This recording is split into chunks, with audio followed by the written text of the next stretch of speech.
Bien, preparad el lapicero, sacapuntas, sacáis punta al lapicero, calculadora y os podéis sentar con mucha tranquilidad. Debemos hacer el inicio del estudio estadístico, es decir, variable estadística y frecuencia absoluta del estudio que hemos llevado a cabo en una maternidad. Se supone que hemos ido a una maternidad, había 50 recién nacidos y hemos tomado el peso de cada uno. Vamos a iniciar la tabla, empieza el razonamiento, repito, nos podemos sentar con suficiente tranquilidad. Analizamos. Tipo de variable. Es evidente, si yo observara los valores que aparecen, el más pequeño de todos los valores, es decir, la menor de las variables, ya os adelanto que es 1,8. Y la mayor de las variables, analizamos con detenimiento, parece ser que es el 3,9. Y que nadie piense que yo tengo una vista de halcón, simplemente lo tengo hecho delante para no andar como un tonto observando los valores. Menor de las variables 1,8, la mayor 3,9. A partir de este razonamiento, si nosotros vamos a iniciar un estudio estadístico, lo primero que me viene a la mente, no es conveniente expresar las variables de menor a mayor. Motivo, no es porque haya muchas variables, sino porque los valores de la variable son muy distintos. Es decir, si yo expresara desde la menor 1,8, voy poniendo todas ordenadas de menor a mayor, me salgo de la hoja, es muy difícil el estudio estadístico. Debemos agrupar por intervalos. Esta variable cuantitativa continua la debemos expresar mediante intervalos. Y ya os adelanto, es el caso más complicado que os vais a encontrar. Vamos a ver cómo formar los intervalos. Repito, no es fácil. Inicialmente los pasos de siempre. Primer paso para formar intervalos, mayor de las variables y menor de las variables. 3,9, valor de la mayor, 1,8 la menor. Segundo paso. Vamos a hallar el denominado recorrido o rango. Yo lo voy a expresar con una R, no se expresa estadísticamente así. Recorrido, lo voy a expresar así. Diferencia entre la mayor y la menor. Al hacer la diferencia entre esos dos valores, obtengo 2,1. Tercer paso. Vamos a decidir cuántos intervalos tomar. Siempre entre 5 y 10. Voy a tomar, por ejemplo, 6. El número de intervalos que voy a tomar en este estudio, decido tomar 6. Cuarto paso. Empiezan los problemas. Debemos hallar, en este caso, un múltiplo de 6 mayor que 2,1. ¿Tenemos problemas? Tenemos problemas porque el recorrido es número decimal y es menor que el número de intervalos. Entonces, mirad, procedería de esta forma. Yo, en vez de ver aquí el número 2,1, me planteo lo siguiente. Los múltiplos de 6 son el 6, 6 por 2, 12, 6 por 3, 18, 6 por 4, 24, y me paro en este. Motivo, yo voy a tomar el 2,4. Es decir, el 2,4, si lo dividimos entre 6, va a dar exacta la división, y es el siguiente a 2,1. Tomamos el 2,4. Ese es el recorrido que hemos de considerar en este caso. A partir de este momento, relativamente sencillo. Quinto paso. Vamos a hallar la amplitud del intervalo. Recordemos, 2,4 es el nuevo recorrido. Voy a hacer 6 intervalos. Si yo divido 2,4 entre 6, desplazo la coma, 0, 4 por 6, 24, resto 0. Sabíamos que la división iba a dar exacta porque hemos obtenido el valor a partir de un múltiplo de 6. Es decir, la amplitud de los intervalos que yo voy a formar va a ser de 0,4. Y a partir de este momento es bastante sencillo iniciar los intervalos. Recordemos el último paso, procederíamos de esta forma. Esta es la menor de las variables.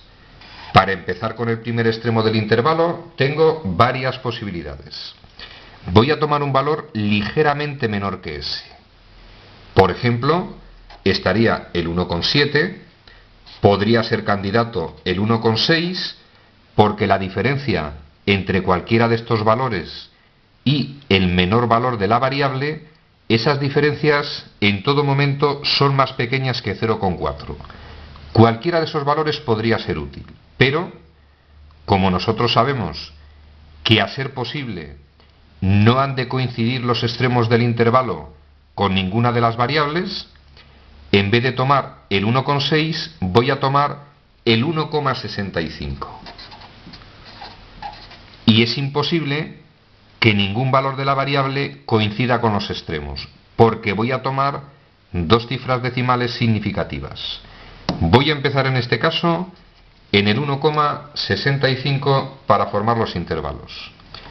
Quitamos los datos obtenidos, preparamos la siguiente lámina y vamos a empezar la formación de los intervalos. Con rigor, cuando nosotros empezamos los intervalos, vamos a recordar que en la primera columna expresamos los intervalos, lo que en rigor matemático denominamos clases, intervalos o clases.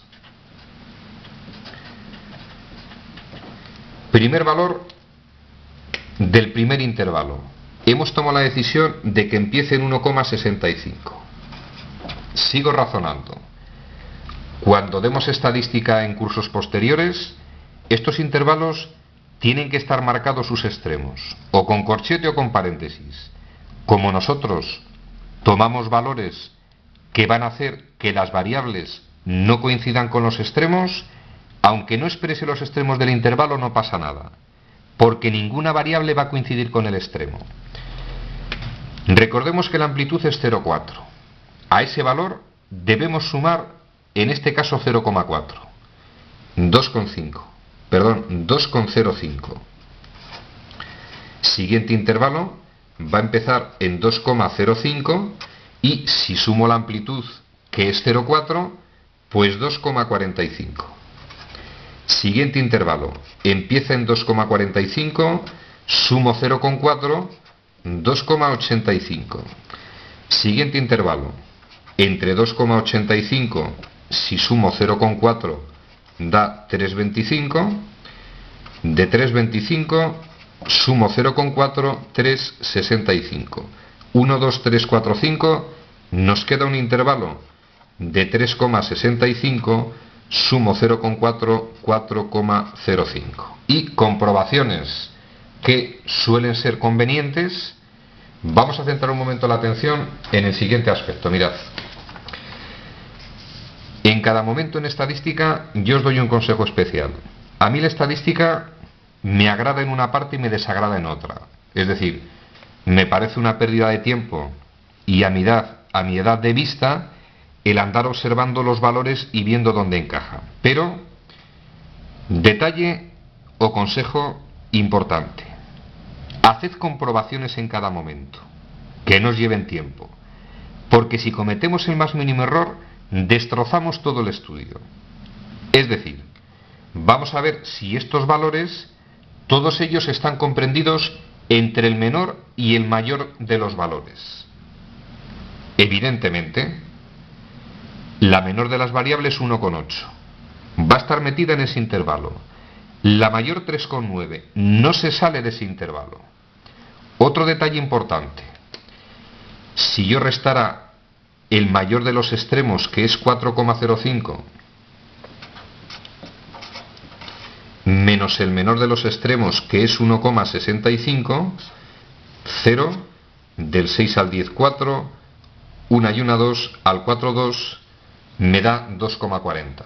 Recordad, cuando hicimos el cálculo de los intervalos, recordad que tomamos el múltiplo 2,4. Es evidente que el recorrido o rango, en este caso, entre el menor valor y el mayor, es de 2,4, es una comprobación de que están bien hechos los intervalos. Vamos con la siguiente columna y ordenamos ideas.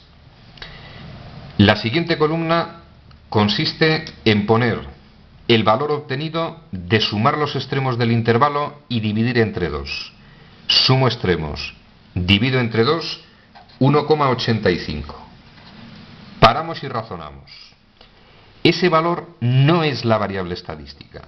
Ese valor se denomina marca de clase y, a efectos del estudio estadístico, va a hacer la función de la variable estadística.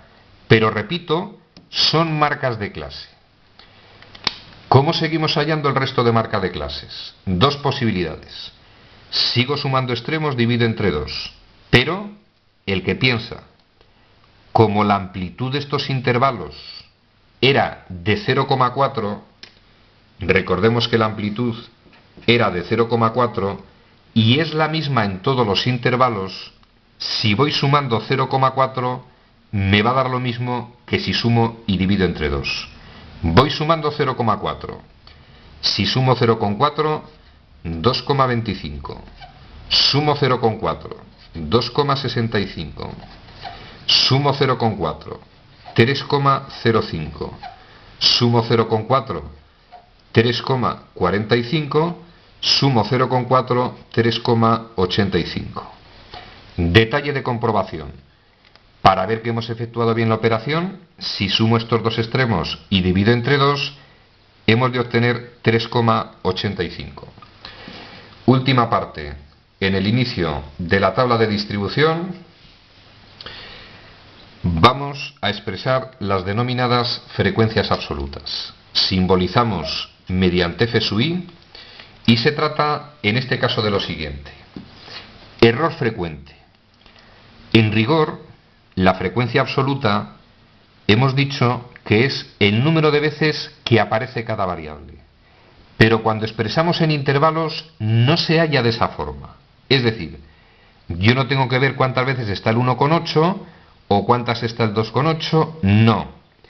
Las frecuencias absolutas en este caso consisten en ver cuántas de estas variables hay en el primer intervalo. ¿Os molestáis? Paráis el vídeo en esta posición, ordenáis estos valores de menor a mayor y vais a observar que en el intervalo comprendido entre 1,65 y 2,5 van a aparecer 4 de estas variables. En este intervalo van a aparecer 5 de las variables. En este intervalo aparecen 13 de las variables. En este aparecen 17. Aparecen 8 y aparecen 3. Yo lo tengo a la vista. Parece ser que esos son los resultados de las variables en cada intervalo. Por cierto, otro razonamiento. En el inicio de la estadística he dicho que en general no se marcan los extremos del intervalo. ¿Por qué tomábamos como primer extremo ese valor menor que la más pequeña de las variables y le dábamos una cifra decimal más? Porque de esa forma dije que ninguno de estos valores va a coincidir con el extremo del intervalo. ¿Qué peligro tendría que alguno de estos valores coincidiera con el extremo? Pues un peligro muy importante. Suponed que una de estas variables vale 2,85. Problemas. ¿Dónde la pongo? ¿En este intervalo o en este? Como el extremo de este es 2,85 y el extremo de este es 2,85, ¿dónde encajaría esa variable? Voy a tener problemas. Haciéndolo de la forma que hemos hecho, jamás ninguna de las variables coincide con los extremos del intervalo, los puedo expresar de esta forma. Y último paso, para seguir el estudio estadístico, evidentemente sabemos que se necesita la suma de las frecuencias absolutas. Sumamos las cantidades, evidentemente obtenemos 50, para la buena marcha es el número de recién nacidos que había en la maternidad. Representa el sumatorio de las FSUI, o lo que es lo mismo, el tamaño de la población o muestra, en este caso de los 50 recién nacidos. Podemos simbolizarlo con la letra N. Tenemos el inicio de la tabla.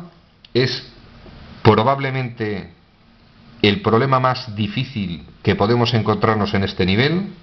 Los valores son decimales, hay bastantes, y encima son valores decimales pequeños, lo cual dificulta la formación de los intervalos.